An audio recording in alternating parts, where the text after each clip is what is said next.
Um, so this is an event that is funded by the One World Sussex Fund in order to promote diversity and encourage understanding of global issues. We had our debut last year in December 9th, and today's event, which is on African asylum seekers, economic migrants or refugees, is not a debate but like a discussion. I'm quickly just going to introduce the speakers and then give the stage to the facilitators to carry on with the event. But of course, he will introduce to you how the whole event is going to be, the nature of the interaction between the speakers and the audience. We have on my side here Ken Olembe. He's a member of the Socialist Workers' Party. Is you mind if you just? He's a lecturer in Workers' Educational Association, and he's a former journalist for Socialist Worker who covered Africa. And his background is Kenya, which is East Africa. And next to Ken is Yusuf Jerry. He's a PhD researcher in Science and Technology Policy Studies at Science and Technology Policy Research Unit in the University of Sussex. Although it's science, but but he was born in Mogadishu, Somalia, but raised in West London. And his academic focus is on technology and innovation management, focusing in particular on pastoralist innovation systems in the Horn of Africa. And apart from his research, he's got an in-depth understanding of political events in Africa. So, and next to Yusuf, we have Dr. Pamela Key. She is a senior lecturer in anthropology here in Sussex, and her research interest is so diverse. I'm going to only mention a few among her areas of interest. She's interested in the politics of difference, local citizenship, trust and entrustment, West African regional migration and agrarian relations, transnational sociality, visual and material culture, place and identity, West African migrants in the UK, and she has worked on the issue of Gambian and Senegalese female asylum seekers in the UK, and so many different studies related to migration, social interaction among people, and what have you. So we are so glad that you accepted to come. And the last is no one but Dr. Caroline Lucas. She is the member of the Green Party of England. She is a member of Parliament for Brighton Pavilion since 2010, and she is the elected first leader of the Green Party in 2008. She is known campaigner and writer on green economics, localization, alternatives to globalization, trade justice, and animal welfare and food. And she has worked with many NGOs and think tanks, including Oxfam, International Forum on Oxfam Campaign for Nuclear Disarmament, and many more. And she has been part of an advisory board member to the International Forum on Globalization. She has received so many different awards, and she has widely spoken about the issue of migration on local and international scale. For instance, in 2009, when there was raid in the jungle camps in Calais, France, this statement was attributed to her. She said that the mass clearance and destruction of the jungle camps by the French authorities, involving the detention of hundreds of refugees, is simply unacceptable and must be condemned by the international community. And recently, on The Guardian, it was reported that she said we need to welcome many more refugees than Cameroon suggests, based on the issue of the refugees crisis. Without wasting time, I would like to invite the facilitator, but before doing that, I'm also happy that among us here we've got the Ethnic and Minority Students Officer from the Student Union, we've got the International Student Officer representing Africa and Middle East, And I have here my, my supervisor, Ms. Sakel, who is also interested in attending this talk. So I'm going to quickly just invite Abubakar Kagu, who is going to be the facilitator for this event.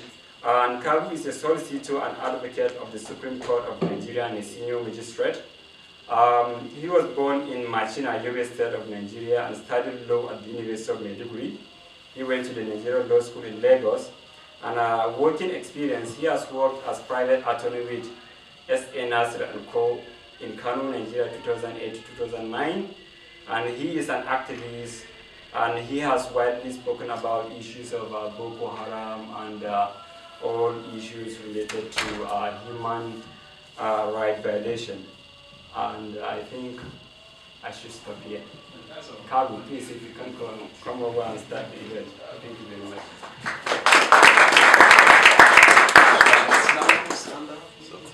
It's all right.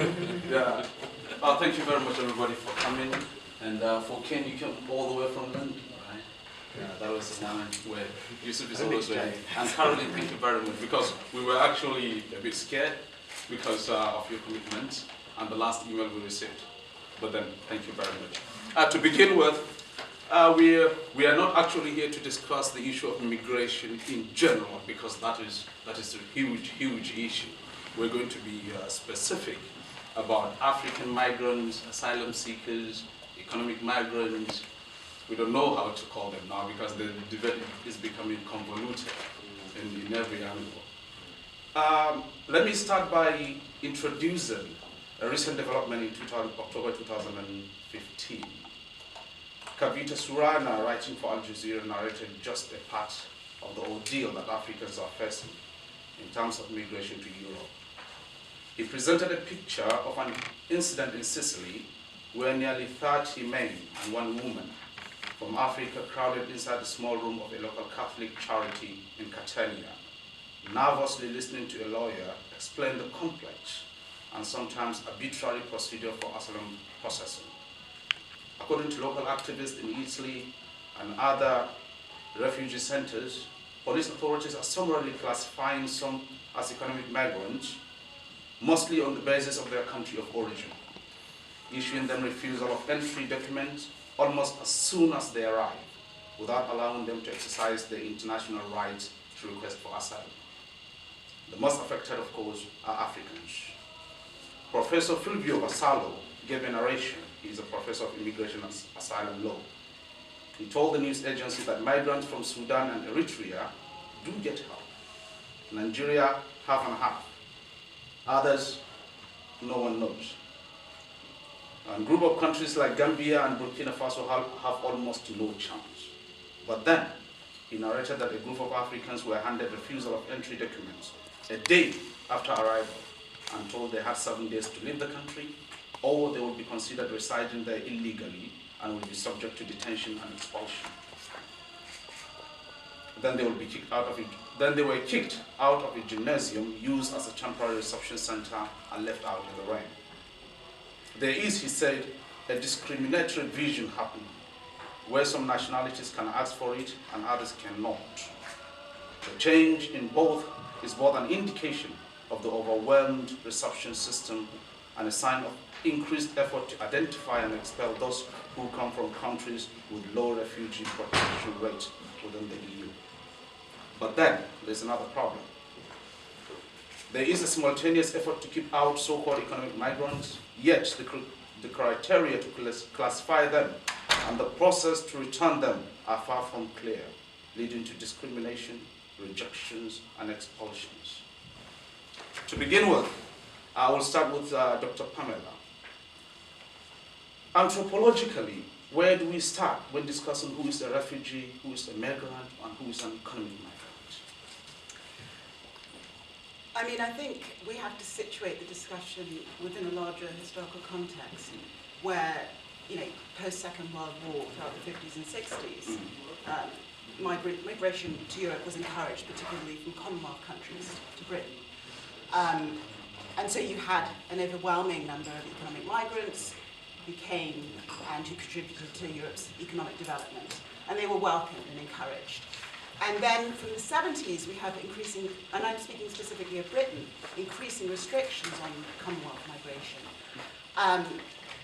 And what we see as a result is that it's become increasingly difficult. People can no longer gain legal status as economic migrants because of increasing restrictive migration legislation.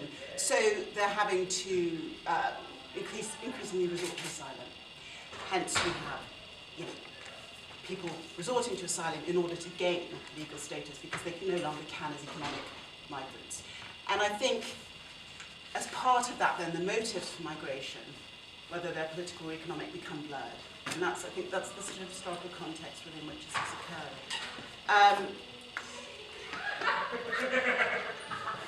So I suppose that's the main thing to say. That we can basically see this shift. And I think as part of this, we have a situation where all candidates for refugee status in France and in Britain are now considered, until there is evidence to the contrary, to be undocumented immigrants who are seeking to take advantage of the generosity of European nations. So the Geneva Convention is implemented in an increasingly restricted way, right? So, because those who are claiming refugee status are initially labelled as economic migrants. And that's part of why we have, people can no longer gain legal status as economic migrants, they're claiming asylum, so their economic and political motives become blurred, but it's increasingly difficult to receive status on the basis of being recognised as a refugee under the 1951 Geneva Convention. Yeah, thank you for coming with the issue of continuously restricting the Geneva Convention and labeling as either economic migrants or asylum seekers or refugees. And that takes me to my second question, which is to Dr. Caroline Lucas. In recent times, we've seen attitude of governments toward refugees and asylum seekers and migrants as well. Some of them are drifting towards unprecedented measures, including using razor fences, using the police to block borders against for people running away from harsh economic and political and social conditions, including wars. What exactly is going on? Is Europe overwhelmed by mass migration? Is it the fear of the unknown? Is it political populism? What exactly do you think is going on? Thanks very much, and thanks for the invitation to be here. I think what's going on is a mixture of all of those things that you described. And certainly I think there's a tendency to scapegoat any kind of pressures on services, for example in the UK, whether that be health or education services or access to jobs. It's very handy to have a group of people that you can blame, and I think that's what's happening. I think that the government is basically using the migration issue as a way of deflecting attention from the fact that they've not been investing in services for a great many years, and in fact they're deliberately dismantling many of the services that people rely on.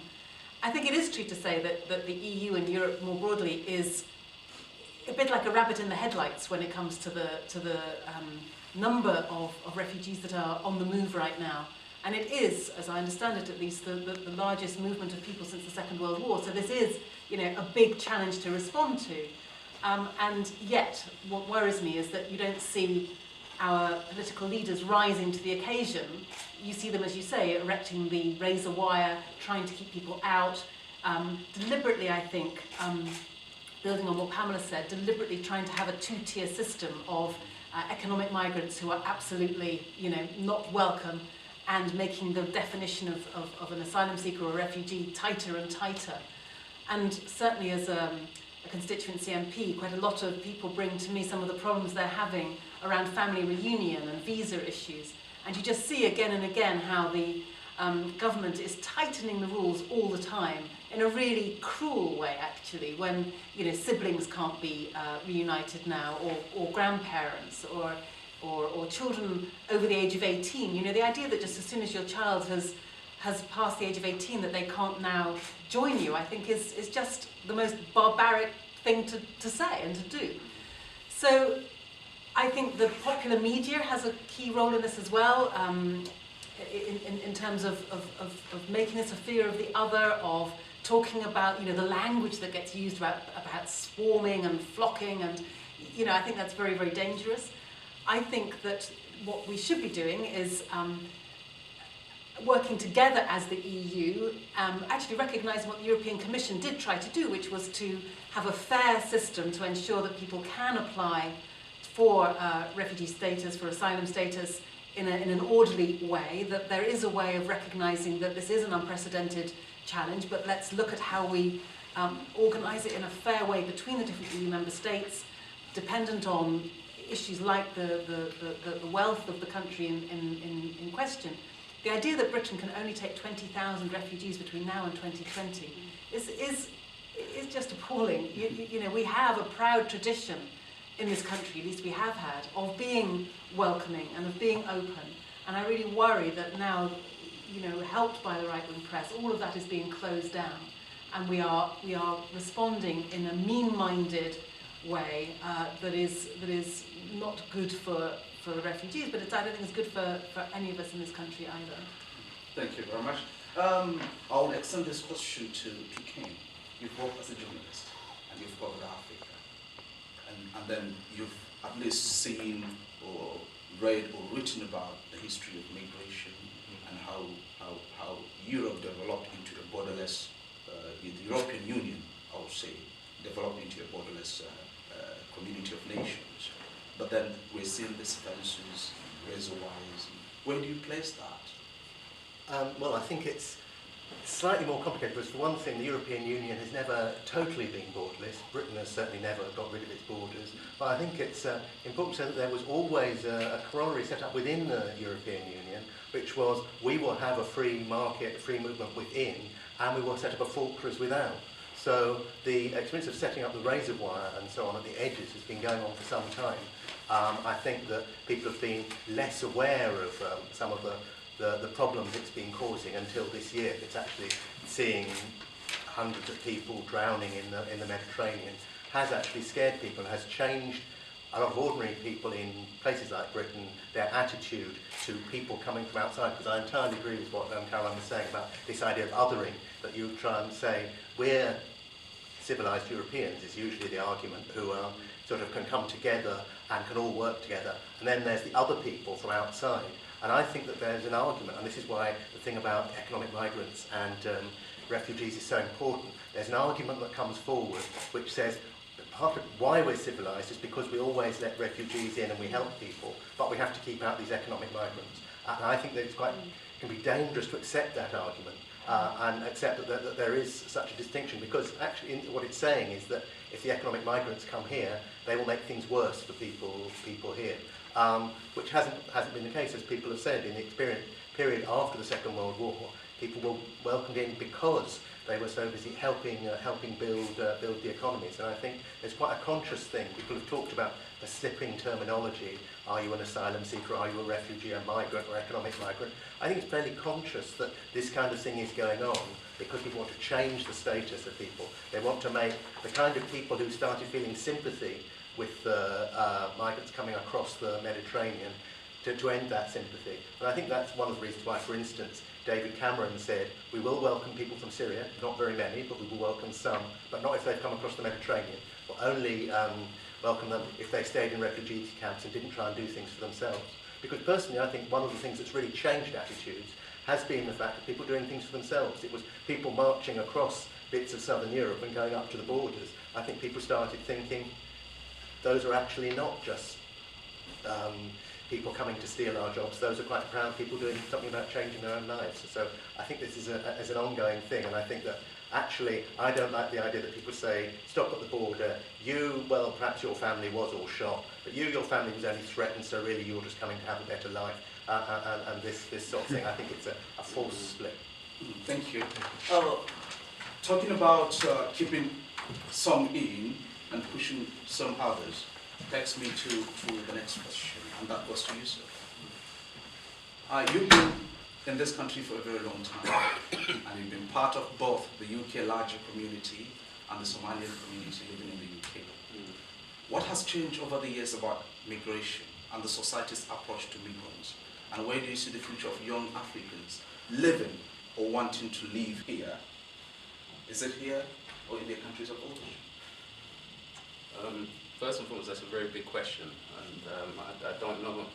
I think it would be very arrogant of me to take my personal lived experience and then abstract that up and say, right, this is what all Africans are going through. So I have to attach the caveat that this is just my lived experience. But the interesting thing that you said there that I find quite funny is that growing up, the kind of there was one question that kind of followed me in a statement that used to follow me, but I don't hear it as much. The first statement that used to kind of follow me around is when people would ask me, so where are you from? And then me being me, I'd tell them, I'm from the White City estate, Shepherd's Bush, West London. And then the follow-up to that is, no, I mean originally. Okay, cool.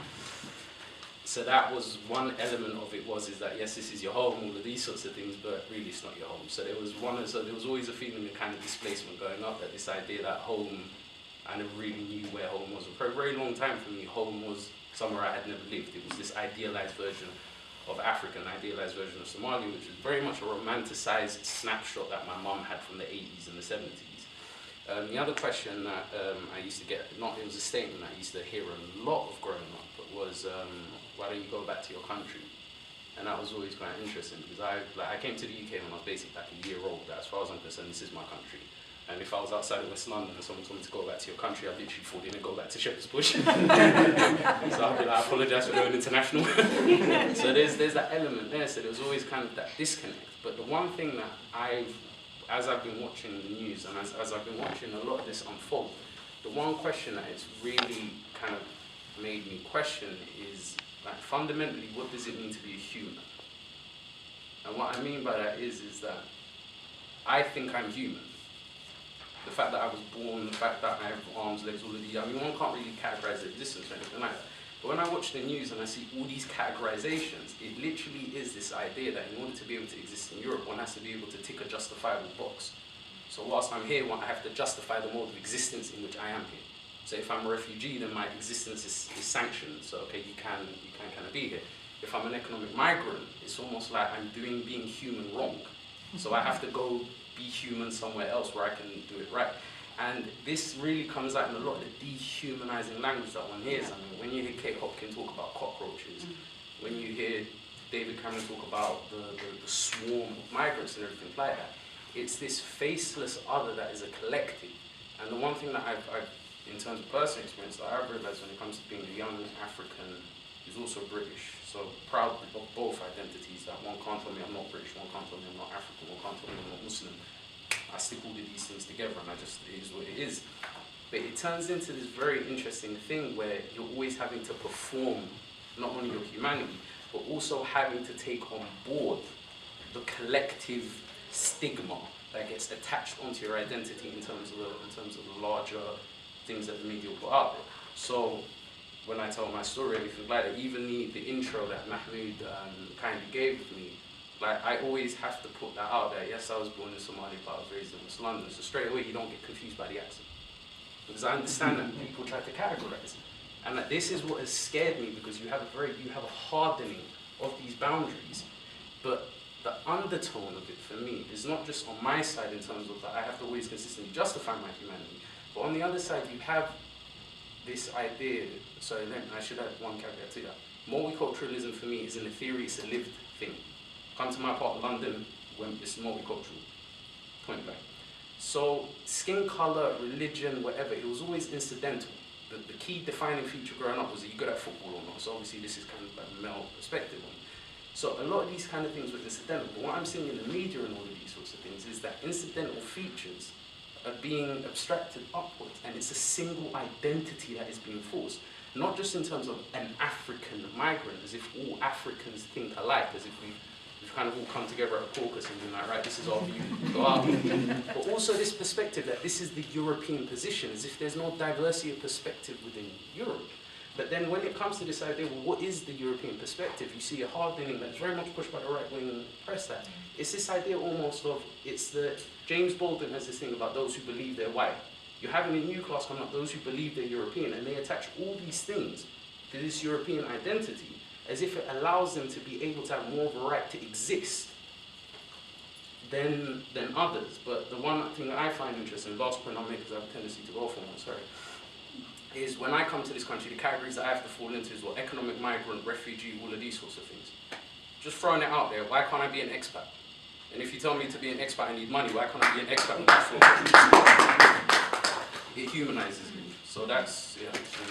Thank you very much. And in your discussion, you have repeatedly mentioned the media, and we have the journalists. Okay, how have the media contributed to this idea of labeling, of putting the abstract above the substantive?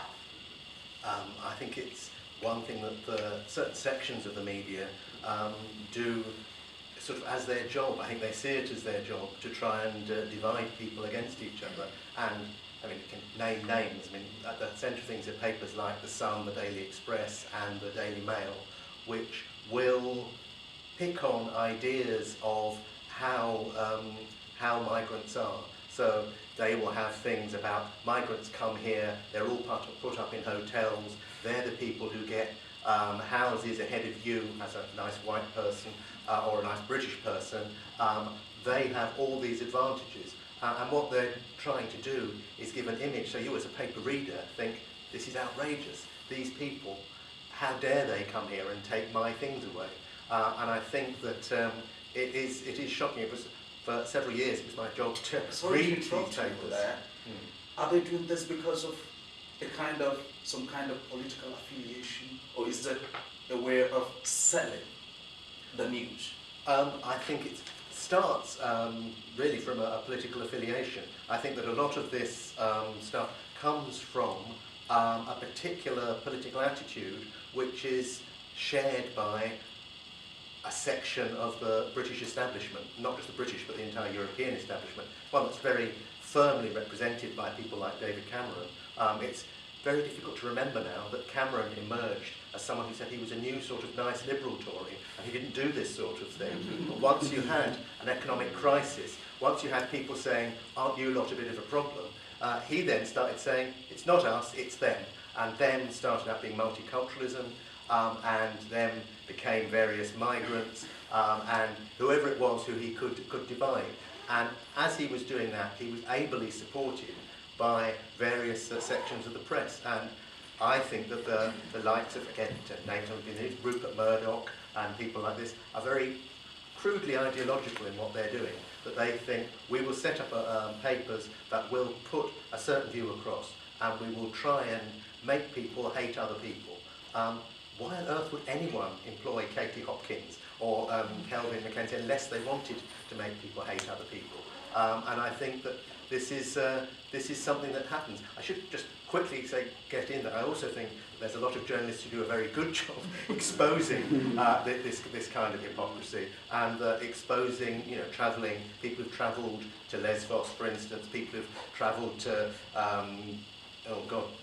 Dadaab in Kenya, the biggest refugee camp, and say, this is a reality of what it's like being a refugee. All this stuff about they live a life of ease, and as soon as you arrive in Britain and claim refugee status, you suddenly get moved into Buckingham Palace and given all sorts of wealth. This is not really the case. And I think that this is a big issue because a lot of the stuff that's said, not just in the Sun, but even on the BBC, which is supposed to be entirely unbiased, is shocking to me that they can get away with things. For instance, the things that have been said about Calais. I think this is one of the reasons why it was so important that various politicians started going to Calais, and big groups like, I'm involved with Stand Up to Racism, which is one of the groups that's helped organise trips where ordinary people from Britain can actually go and meet people in Calais, see what the situation in the jungle is like, and how different it is from the way that so much of the press puts the story across, because they want you to hate these people and see them as people you wouldn't want to talk to. I think that this is one of the things that goes on, that so many people say the ideal for them is that you see someone who you think might be a refugee. It doesn't actually matter in the end if they are a refugee. So usually a black person or a Muslim, someone who looks like they're from somewhere else, and you think, I hate them, I don't want to know about them, rather than actually thinking, we like them. So it's been amazing how many people have said, I'm shocked by what's going on. I would love, I've got some space in my house, I will put someone up because I think it's terrible the situation that they're in. But that's a very different response from what these papers want. Thank you for that response. And at least you've exposed how it's an extension of the labeling and discrimination, things of that nature that have been going on for quite a while now. But then, looking at the history of migration, the migration from Africa to Europe and other parts of the world started a long time ago.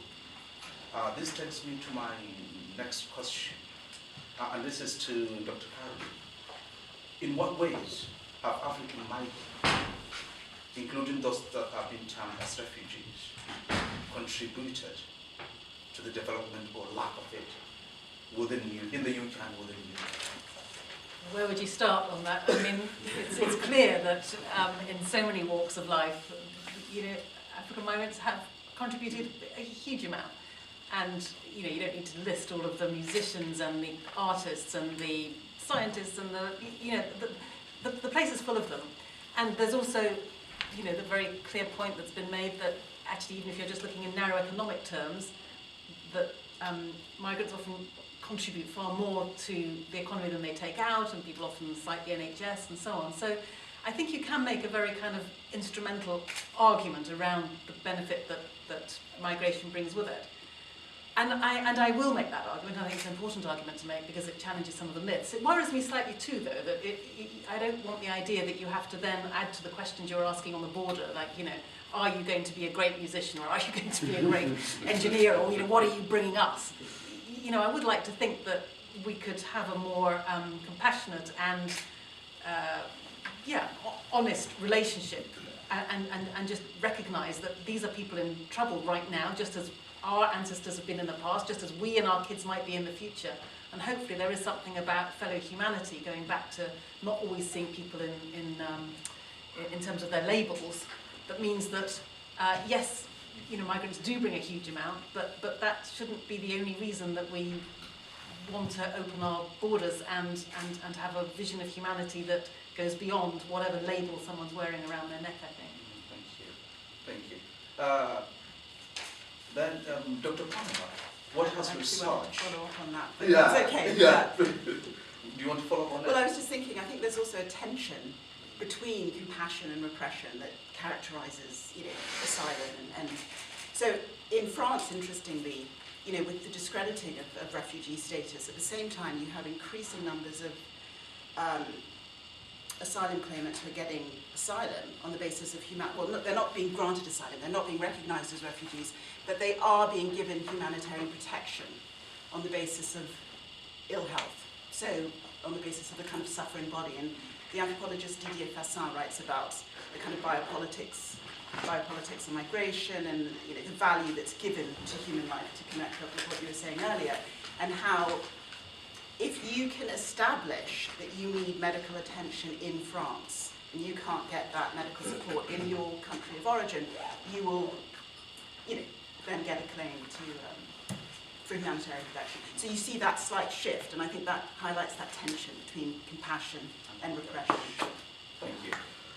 Going to the next issue, I would say this is actually not like a question, it's more of an issue, and it's very recent. We've had a recent announcement from the Home Secretary Theresa May on the income threshold for foreign nationals living in the UK, particularly non-EU nationals. We also know that quite a fraction of them earn as high as £35,000 in a year. Yet, most of them came here legally, or they've been given legal status. Unlike the European counterparts living here, Africans that came here legally and have been here for years are hard-working people, most of them, paying their taxes and contributing to the society in different ways. Care jobs, railways, taxi drivers, working on farms, factories, etc. Now, many of them will be affected by this policy decision, which will take effect from April, I think. And then, interestingly, those exempted from this are those working in the health sector, particularly doctors and nurses. This is quite understandable if one looks at the statistics from the Health and Social Care Center, which says 26% of doctors in the United Kingdom are foreign nationals, out of which Ireland has the highest number, followed by Portugal and then Nigeria. Taking this into context, does the decision to send others back sounds like a kind of cherry picking, in the sense that those who should take care, or who have the ability and the professionalism to take care of our old and the sick should remain, and others should go? Caroline Lucas. I mean, I just think it's the most grotesque policy, to be honest.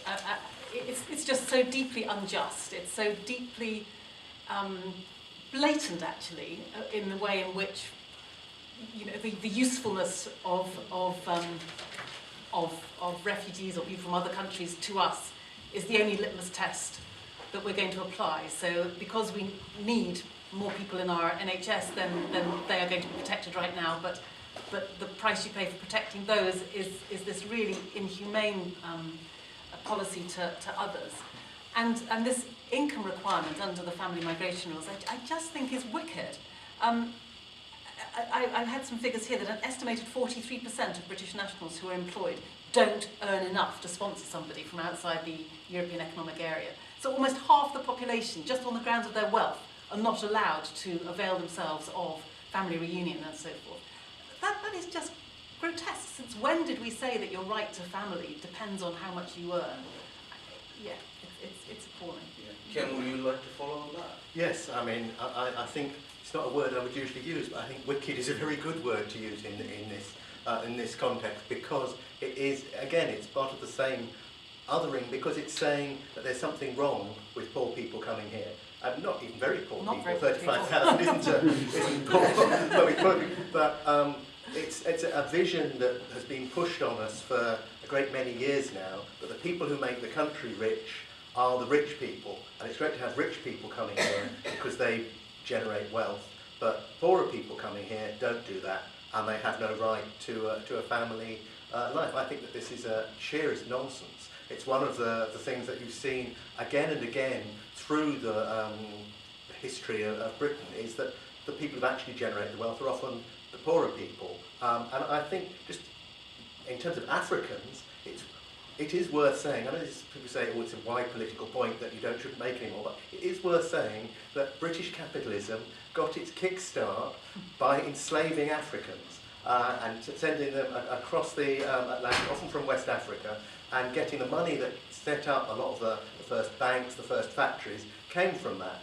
And that has something which has disadvantaged Africa ever since. So when people talk about economic migrants being a problem, and we should cherry pick, we in the British government, not me, also, should cherry pick who it is who should come, I think that it's thoroughly offensive on those terms. And I think that ever since then, there's been a thing about a forgetting about what the British Empire did. And it may seem it's not that modern, but it was not long ago that Britain went to Africa and used all its resources. There isn't time to quote from it now, but I did bring along. This is a book from 1950, A Career in the Colonial Service, which is talking about people who should be economic migrants, really, going to Africa and working out how to exploit things for the British Empire. And this is within living memory, you know. So it's not the case that, I mean, it's just why I find it so offensive that they say now, well, we don't want Africans coming here. It's outrageous that they should come here. Even forget being migrants, even refugees, they want to come here just to make money as a doctor or as a nurse. I mean, my mum's just come out of hospital. She had 3 Nigerian nurses on her ward and was grateful for it, as people say. If they want to come here under those circumstances, it's the very least you could do. I mean, I think people should be able to move anywhere they like anyway, but given what Britain and the British Empire did to large chunks of Africa, I think it's outrageous as a rule. I was just going to say, I think you still have that phenomenon, don't you? So you have migrants, Britons or educated Europeans travelling as elite migrants, as mobile professionals, not labelled as or pathologised as economic migrants going to other parts of the world. But when Africans come here and they come as economic migrants, that becomes problematic. And I think that sort of shift in terminology and labelling is we really need to reflect on that. The economic exploitation goes on as well. I was going to say through trade agreements and so forth. I mean, we might not be enslaving people quite so literally now, but we're certainly pillaging resources at rock bottom prices. And people talk about debt and countries in debt. If we actually calculated how much we owe to those countries that we've been basically exploiting for centuries, not only their people but their natural resources, then I think we would find that we actually owe a hell of a lot more back to them than they ever owed to the West or to the West. If I could just make one point to this, I think it's everything you've said I 100% agree with, and I think this raises one of the interesting tensions in a lot of this debate, which is how collectively we imagine time. At what point do we start remembering when we're trying to have a debate? Because what I've noticed in the collective British imaginary is that there's a clear before and there's an after. So there's a before time when we were racist, we were exploitative, we were all of these. And there's always a point that one points to where we broke. And they say, no, we don't do that anymore. And once you're in this new after time, anybody who raises the before time, you're the troublemaker. Why are you bringing up stuff that we used to do? We don't do that no more.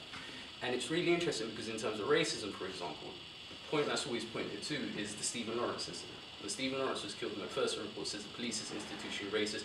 Look, we cleaned our house. But when you point to the fact that black youths are disproportionately stopped and searched, you're the troublemaker for bringing it up because the racism and all that belongs to before time.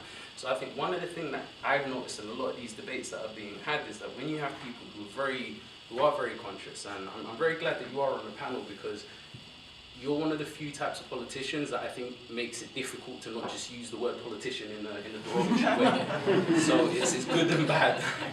But when you have conscious people whose starting point is anti-imperialism, and what I mean by that is the basic belief that you don't have more of a right to exist than anybody else, then your starting point in terms of where you remember brings in the colonial, it brings in all of these sorts of things up until now. But whereas when you have a lot of these debates, the argument is almost like, well, no, Africa's always been, it's in a bad state right now, and it's as if it's always been in a bad state. But you're not tracing back the history because the point at which, so we're having a debate, we're using a lot of the same language, but people's starting points are very, very different. Some people think we're in this new enlightened stage, where other people are actually saying, well, no, this is a continuation of phenomena that has been reoccurring. The only thing that's changed is the book that you just pointed out. It's just the names and the faces, but the logic that underpins it, it's fundamentally never been disrupted. Thank you very much for that. I think this is a very amazing conversation, but then time is really, really against us. But before we round up, I think each and every one of you that is here must have something he really wants to say about this conversation. And I learned Caroline Lucas has a special closing remark to give to yeah, he just got the name. No pressure. So, since... we've got questions. Oh yeah, we have questions coming. Yeah, please, we have questions, yeah. And we're going to take 5 questions from the group, and I have more than 5 hands there, right? Yeah, the minority leader of the class. Okay. All right. Firstly, I'd like to say thank you to everyone on the panel for coming. My name is Jaja, and I'd like to also add that the NUS Glass Lens campaign is teaming up with the London to Calais. It's an organization going to Calais, so if you want to go there to the place called the Jungle, then you may wait to see me afterwards, and then I'll give you the details so you can go with them. And then lastly, I'd like to ask why exactly there's that disparity in terminology between expatriates and migrants. Because in my country, in my part of my country, you have a lot of foreigners, economic migrants who are called expatriates, and they live really wealthily, and no one seems to bother them. But then when we come here, we're like, oh no, get out. At what point did that difference in terminology start? We take the questions as a group. Yeah, I think we should take them as a group. Yes. Yeah, the lady there. In fact, rather than a question, it's just to add to what Yusuf said. No.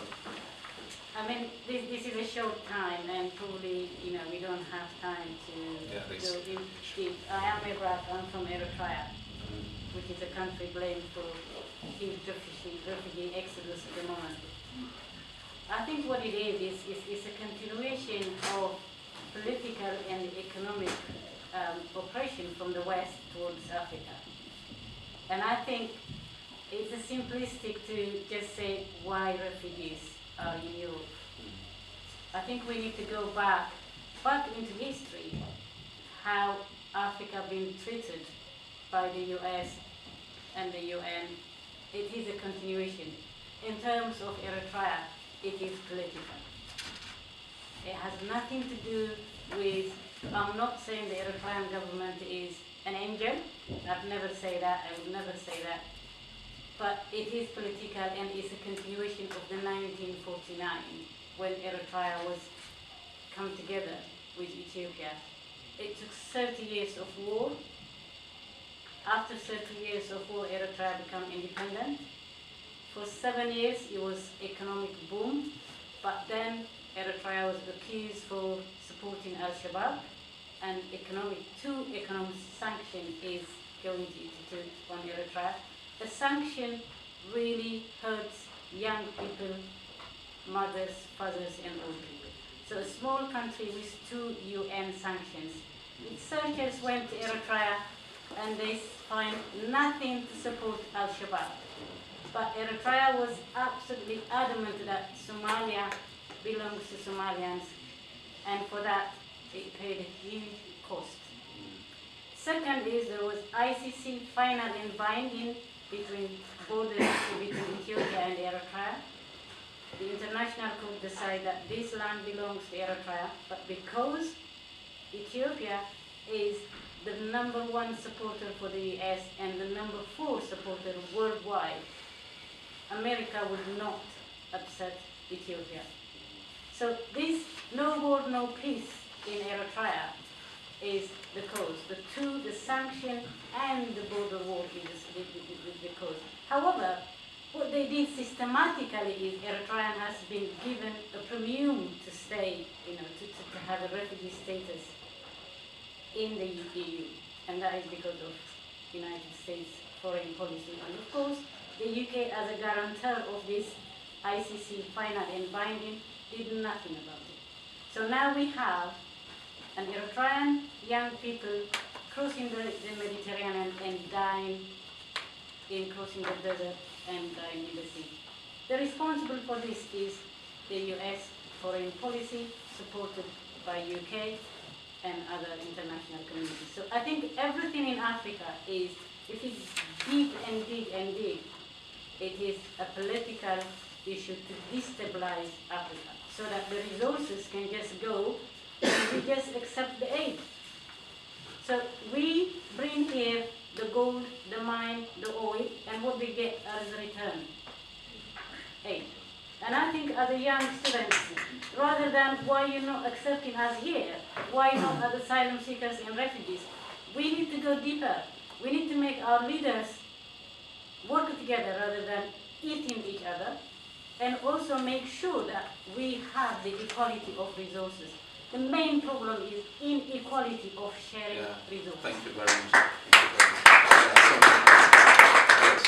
very much. First of all, like one of the previous people who asked the question, I'd like to thank the panelists for coming, especially the journalists here from London. I generally, it's a long way to come there. The one thing, I generally agree with everything that's been said, the othering of economic migrants and asylum seekers, the scapegoating of them for many of the economic woes of the UK, this two-tier system that was mentioned. I generally do agree with everything that was said. But I also think that one thing that needs to be addressed is what wasn't said in this discussion.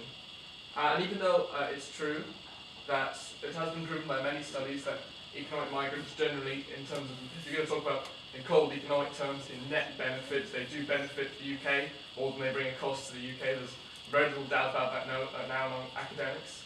But the one thing I think that needs to be addressed and answered in terms of how many migrants we take, whether it's 20,000, whether it's 50,000, and the precedent that we actually take them on, whether they're economic migrants or refugees, or asylum seekers, whatever you want to call them, is fundamentally we do have to think about it, and in part at least, in economic terms, and how it does bringing cost to us. In the last 10 or so years, the population of the UK has increased by about 10 million people, more than 10 million people actually. And of those 10 million people, I think I heard this right, about 23 to 25% of them were from people actually coming to this country. So it is something that, and we are in the middle of a housing crisis, so it is something that does need to be considered. Of course, they do bring more benefits to the country than they bring costs.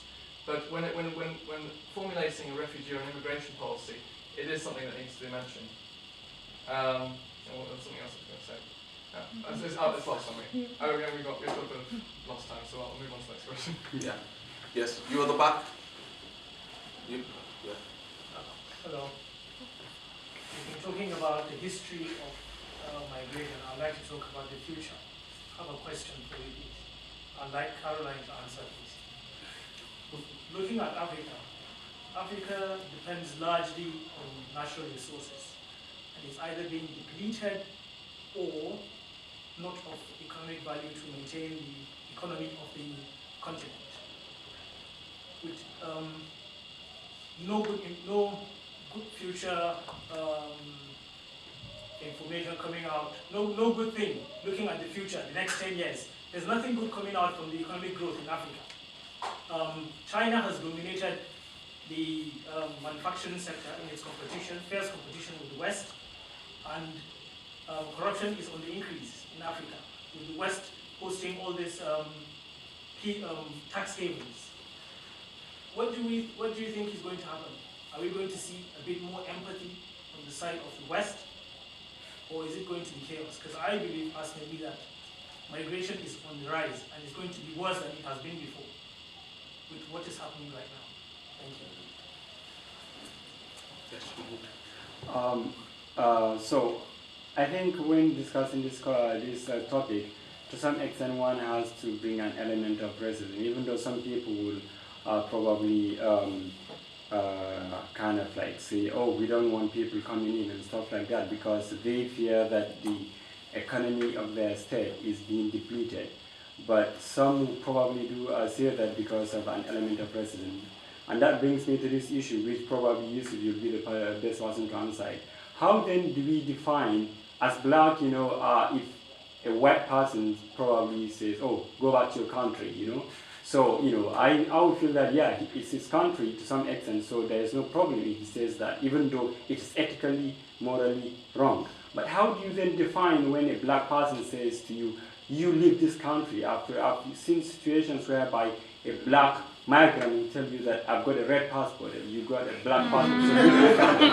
So how do you define that? And apart from that, I've seen a YouTube video where a black woman, was telling a Syrian refugee, you go back to your country, we don't want ISIS and stuff like that. How do you then define, we blacks then also have a problem. How do you then defend such people?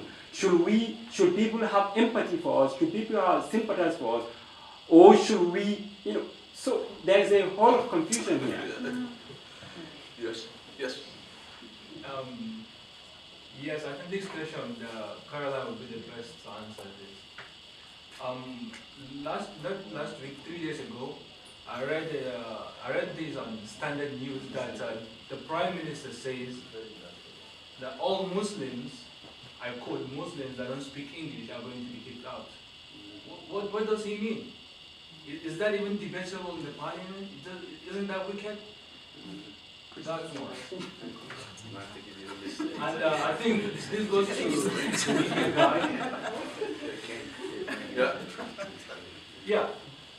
In terms of development in the UK here, I think the media is a big problem.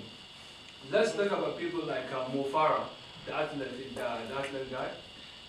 This guy, whenever he does something good, everybody shouts, yeah, he's a British. But when someone who has never been to Africa, he had all his life in the UK, when he does something wrong, then that's when the media will start digging about his village in Africa. Why? Why? Yes. Okay. We're taking the last question. Okay, you have 2 questions, yeah? One man gang. If I may play the devil advocate for a minute, in terms of just following up on what he said as regard housing. in Brighton, for instance, it is easily noticed that most of the space available is part of the downs, and the few accommodation, few housing that is being built, it's very, very expensive, beyond the reach of ordinary people in Brighton. And therefore, even if the ordinary British person will not even be able to afford it, as it is. And my second question is, as the MP in Brighton, what are you doing in terms of that area? Because Brighton is like almost as expensive as London now. In terms of my second question, it has to do with arms trade. UK primary consumer of arms in Africa is South Africa, and most of the broker of trade of arms that goes into Africa comes to South Africa, and then South Africa does all these business for BAE and things like that, and then all these weapons as well find its way into these small conflicts that goes around Africa, and eventually you have these people being kicked out of their own settlements. And so basically, invariably, you have British weapons basically being used to destabilize this region in Africa. I don't know if there's a way you can raise that to the Parliament. And my third question is to Yusuf.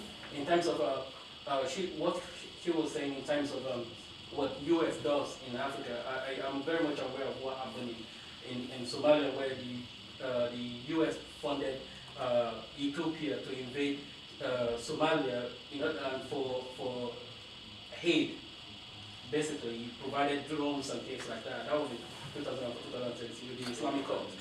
Yeah, and in terms of looking at development, which in technology is very big part of it, and most of the time Africans look out to the West that we need to develop. So therefore, we need to do what we do in terms of the standard of the technology.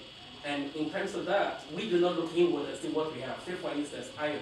The making of iron has always been the same method since the Iron Age. Yeah, we have even religions that worship a god of iron, right? And when you look at the blacksmith, the method of blacksmith, and I'm talking about smithing and smithing, the method doesn't change up to now except mechanization. So how do you think the Africans can look inward in terms of what they have in terms of cultural advantage to enhance, use the modern technology or knowledge to enhance their cultural technological heritage to emancipate themselves out of poverty? Thank you. The last question, Adam. Oh, can I just say about the housing thing, I don't know language, just two really quick points. First of all, I'm from Hull, and if you go up there, there's streets and streets of empty houses. We are not full, we've got plenty of room. I've got Polish friends who don't speak any English, and they get by fine, and I've got Muslim friends who speak 6 languages, but no one mentions them. Yes, Adam? Last one? It's not really a question. Yes. Just statements. There was some time I was reading something where Jamaica, I think it was their Prime Minister, asked the West to pay it for all the colonization that happened. And I thought it was very funny. And I just want to say that we as Africans should maybe not forget about that, but we should try and move ahead. And stop asking for things like that, because I think it's ridiculous. Yeah, I just see what we can do to improve ourselves and move ahead and stop asking for these kind of things. Thank you. So, right, we've had all the questions. Where do we start? Caroline, you have most of the questions, including that does not even concern migration. Housing in Hove. Well, I mean, I think housing in Hove does link to the question of migration, because it's exactly the issue that is often brought up in terms of pressure on our existing resources. So to try to answer the kind of little cluster of questions around that, I mean, when it comes to the housing crisis, notwithstanding the fact that there's space in Hull, which I'm delighted to hear about, here in Brighton and Hove, housing is without doubt the issue that most constituents bring to me. I mean, the whole issue that housing here is utterly unaffordable. And I think there are a whole range of policies we could be putting in place that would help that issue that's got nothing to do with migration. And so, for example, why have we got a government that is not only selling off council housing, but is now going to sell off housing association housing as well. We know it doesn't get replaced on anything like a one-to-one basis. And so basically what they're doing is flogging off a national asset to the highest bidder. We've got rents that are spiralling, and one of the things I brought up in the housing bill debate last week, because there's a housing bill going through Parliament right now, was that we should have rent caps. And in terms of how we get to that point, then I think we should have what we were calling a living rent commission, just like we've had a living wage commission to advise on what a living wage should be. I think we should have a living rent commission which would talk about what a living rent should be. I mean, how much is it reasonable to expect people to pay as a percentage of their income? And it certainly isn't kind of 65 and 70%, which is kind of what it often is now. So I think there are a whole set of policies we could be putting in place specifically to address housing, which is separate from the issue of migration. Having said that, I also recognise the point that you made about the fact that we don't have an infinite amount of space in the country, and we do have a rising population, and we do have pressure on resources. And I think in terms of tackling that question, I think there are two ways forward. One is to look at the push factors that are leading people to come to our shores, because I imagine that to leave your home, to leave your friends, to leave your community, to leave your history is not something people do lightly. They do it because often they're in a state of desperation. And it seems to me that when we look at the climate crisis, which can only get worse if we follow the policies that we're likely to be following right now, then this issue of people being forced to leave their homes is only going to get more severe. So I think that means that we should be looking at the push factors. So that does mean that we should be doing far more to address things like the climate crisis. We should be doing far more to stop bloody well selling weapons to countries that then, surprise, surprise, actually use them. You know, I mean, it's not rocket science. So, you know, to hear David Cameron justifying what's happening in Yemen right now by saying, oh, we have a very good arms policy. You know, we make sure that they're very nice arms that we're selling, and we ask them very nicely not to use them against civilians. And then you see what the Saudis have been doing in Yemen, and it's British weapons going to Saudi Arabia. And it's actually, we hear in the last couple of weeks, it's British military people who are sitting alongside the Saudis, helping them to target where these weapons are leading to. So I think part of the answer is about looking at why people are driven to leave and recognising there's a long-term set of policies to put in place to try to ensure that people can live probably where they would rather live, in their own homes. And I think the other thing is, you know, I'm sorry we haven't had time to debate it really, because the Green Party's policy is not right now an open border policy.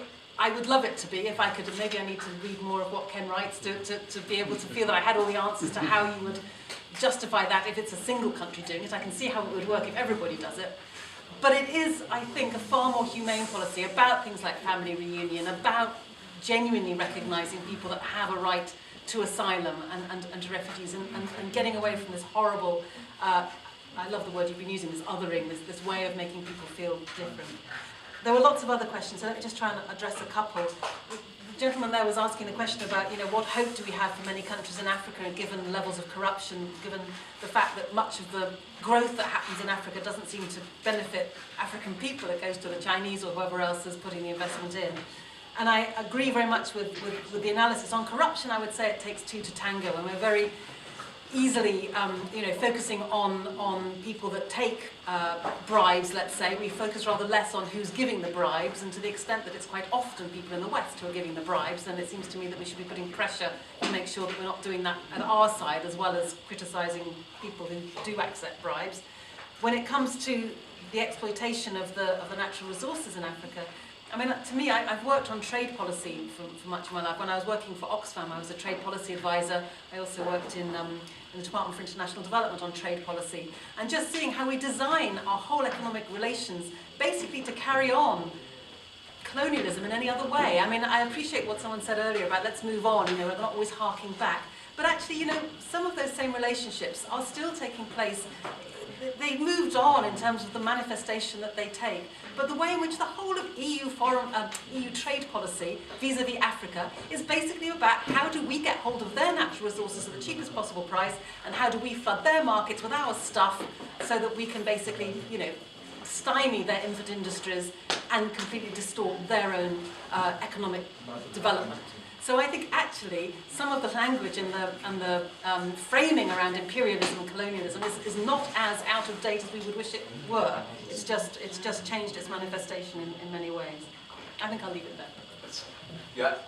I'll just add a few points. That, you know, I think we do need to focus on what's fueling this crisis. And Susan George, who writes extensively on aid and debt, refers to the debt boomerang. And she talks about global cycles of impoverishment, oppression and displacement that we see partly, I would say, as a result of, you know, global capitalism, basically, and exploitation that's ongoing. And so we talk about a post-colonial world, but really I think we need to be talking about, there are lots of academics who've written about kind of decolonialism and a decolonial approach, and that the notion of post-colonial is itself misplaced, because those relations, as we've said, are ongoing, and serving to fuel this debt boomerang, the cycles of oppression, conflict and displacement that are generating and resulting in this crisis. And just briefly on the housing crisis, I think there's also the issue of, you know, there's so many flats in London that are bought and that are empty, and, you know, are being bought by people who don't even live in this country, who are very, very wealthy. And yeah, there are blocks that are built and that are just sold off, and they're targeting wealthy, you know, groups of people in Asia, and yeah, exactly. So I mean, I think that's something that we really have to think about in looking at the issue of housing. Very, very quick fire round. First question in regards to the disparity in terminology between expats and migrants. Simple answer, I reckon, is that these terms are often very racially loaded, and one needs to understand what the story behind it is. To go to the point about the housing crisis and stuff like that, I often find it very difficult to engage in debate with people who make points like that, not to disrespect the point, because what you've taken as a natural fact, I dispute. And what I mean by that is that the question I often have to ask myself when I'm trying to be critical is basically, what are the opinions that inform my understanding of reality? And I think you've taken on board an understanding of reality that is very much driven by a certain type of narrative that is geared towards, so I just have to quote Stuart Hall, because it's always good to throw Stuart Hall in these sorts of things, is when he was talking about Thatcherism, he goes, it invites us to think about politics in images, it is addressed to our collective fantasies, to Britain as an imagined community, to the social imaginary. Mr. Thatcher has totally dominated that idiom, while the left forlornly tries to drag the conversation around to our policies. And I think that's exactly what's happening right now. Groups such as UKIP have completely dominated the way in which a lot of these debates are taken in terms of when we think about migrants, and we'll have the debate in terms of, look at the evidence, all of this. You're not interested in evidence, you're imagining stuff. So I think individuals such as Carolyn have to take on board, working with the likes of Jeremy Corbyn maybe, to present an alternative imaginary to what Britain could look like, because that's the only way we're going to be able to have that debate. To the point that you made in regards to black-white, if they tell us to go back, basic thing, I'm going to quote Stokely Carmichael here, if somebody's racist, it's their problem, it doesn't affect me. If they're racist and have the ability to be able to impact my life through policy making, then it's my problem. So what you realize is that racism isn't the issue, it's about power. So the only thing I can say to anybody of African descent or anything like that, get involved in the political process as soon as you possibly can. Support groups like the Green, support groups, anybody that will be able to be a manifestation of the ideas that you want to bring into existence. Because if you don't, the people that are energized to be able to get into these debates are going to dominate the terms on which the debates are had, and you're only ever going to be able to respond. Final point about the US and everything like that, the only point I can make is an anecdote. So in 2009, I travelled back to Mogadishu with my mum. At night, I couldn't sleep. The reason I couldn't sleep is because the drones fly so low that they resonate the corrugated iron roofs of the houses. Collective punishment because the area was meant to have been sympathetic to certain types of Islamists. So when people ask me what am I doing in the UK, my response back to them is because I can't get a decent night's sleep back at home. Simple as. Final point in regards to sympathy, empathy and all of these. So it was the point that you made about the reparation and everything like that. I understand where you're coming from because it's probably from a position of let's build stuff, let's do all of these sorts of things instead of looking backwards. I can only tell you what Malcolm said, like it's very difficult to move forward if you don't know where you're coming from in regards to how you got here. The situation we find ourselves in as Africans right now is not our natural condition. We weren't just born wretched, we weren't born voiceless, we weren't born. These are things that have been produced, maintained and reproduced. And until you understand that dynamic and start to unpick it, as Carolyn was saying, we're going to have this conversation because if you look at the African documents in terms of science, technology and all of these sorts of things, it's what you were talking about. We're going to be scientifically independent, we're going to be scientifically sovereign. 10 years later, the same thing, we're going to give it to the next generation to do that. Because you keep seeing that the things that should separate us aren't necessarily physical. in terms of incidental things I said, like race and all of these sorts of things, it has to be metaphysical. What I mean by that is, what is your understanding of reality? And right now, the understanding of reality that the education system is enforced on many, many people is the fact that when it comes to technology, it can only ever be transferred in. Just look, I was in Zambia recently. The thing that makes me laugh is the story that's told about the Victoria Falls. This is the Victoria Falls. It was discovered by David Livingstone. As if the Africans that were living there all those thousands of years had no clue where the hell it was. Until you change that, like, I'm sorry, we're gonna, it's part of it, you have to go back to basics in order to be able to move forward. And when you do that, we're gonna live Lumumba's dream of, we're gonna write a history that's proud. And it will be history that was written by us for us, all of these sorts of things. But whilst you're waiting on other people to write these sorts of things, it's only gonna ever reproduce that exploitative history of how Africa has been written into world history. And on that note, thank you very much. Ken? Yeah, right. Just to follow on that, stories are vital. There's a thing about Vasco da Gama discovering the route round the Cape to India. It is worth pointing out, people don't know, that when he got to Mombasa, halfway up, he hired a navigator who knew the route for the rest of the way, because people were trading down that coast and had been for many, many thousands of years, I think. It relates to the media, it relates to what's important, because I think the media is a big problem. The British media is horrible, up to and including the BBC, but there is a question of why people read it, why people listen to it, because actually they don't have to most of the time. I mean, it's not always a choice, there are papers like Socialist Workers that try and put a different sort of perspective across, but they don't always do it. Sometimes you get the thing where the media says, you must do this, and people don't do it. Sometimes they vote right, sometimes they become sympathetic to migrants at a time when things are really attacking them. So I think sometimes we can be in danger of thinking the media is all powerful and nothing can change it. But those of us on the left or in the Green movement who've for years been going against things sometimes have successes, sometimes ideas change. I think that is worth remembering. Just about the open borders thing, I think it's a bit like saying that you're going to unilateral on nuclear power. Someone's got to start. It never works in the end if only one person does it. But with all sorts of social change, someone's got to start and say, we're shifting things. And I think you could see over the past year with the attitudes across Europe to migrants that they were in the balance. People started shifting their ideas. I think in lots of things, it really comes down to reformulating the question. I very much agree on the issue of housing, that the question is that there isn't actually not enough housing in Britain, it's how it's used. The fact that there isn't, that council housing has been got rid of. Council housing was brought in to get rid of the problem of there not being enough housing. Rent controls were brought in to stop people being priced out of being able to afford houses, and I think that this is an ongoing thing. A lot of things happened after the Second World War. There was a real feeling after the Second World War of never again. Not just never again the Holocaust and the wiping and massacring of millions of Jews and so on, but also never again to the horrors of what happened during the war and before. That's why the Geneva Convention happened when it did. People said we're never going to have a refugee crisis like this again. We're going to introduce something that stops it happening. And a lot of those things have been forgotten now, and I think not just forgotten, but actively people are moving back against them. And I think that we have to think in those terms. And a lot of it does come in the end down to looking back. And one of the things that I disagree with the thing about we can't just look back, because it allows, for instance, the British government to get away with saying the British Empire was a nicer, kinder sort of empire, not the sort of empire that massacred people and so on. And to the extent that, I mean, the way that they normally do it is just by forgetting it ever existed these days. So that most people don't seem to know that Britain actually ruled quite brutally in large chunks of the world. And I think that we need to remember that, because that relates to why people come here. And I agree with what people were saying, that there is a reason why you come to a small cold island in the north of Europe when actually Africa is an incredibly rich continent. You know, those of us who've lived in Africa, you know that it's hotter, there's lots of nice things there, and lots of resources, because otherwise people wouldn't go there to try and steal them. And I think that this is something that, and there's reasons why, if you look at living standards in Africa, they went up quite dramatically with independence. But after, for various reasons, which obviously I haven't got time to talk about, the debt crisis came in, and it allowed people like the World Bank to start coming in and saying, actually, you lot aren't very efficient, starting to set up your own industries, starting to do things for yourselves. You need to open up to the efficient Western companies, and they will come in and sort things out. And then, as people already have said, what they did was go back to starting to remove things. So I think we can't get away from that history. And there's a lot more I'd like to say, but I think I'm really out of time.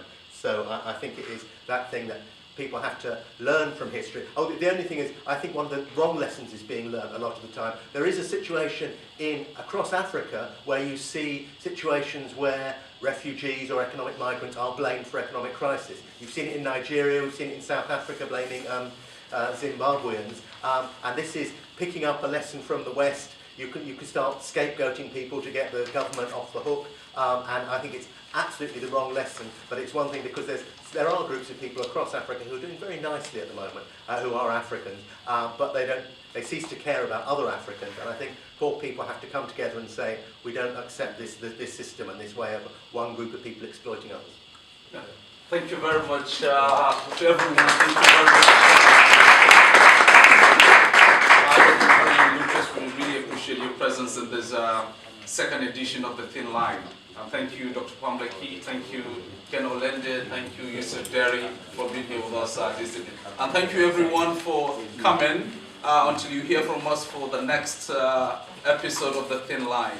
And for now, we'll say another round of applause to our guests.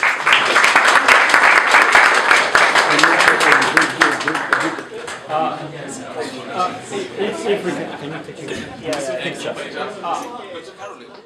picture?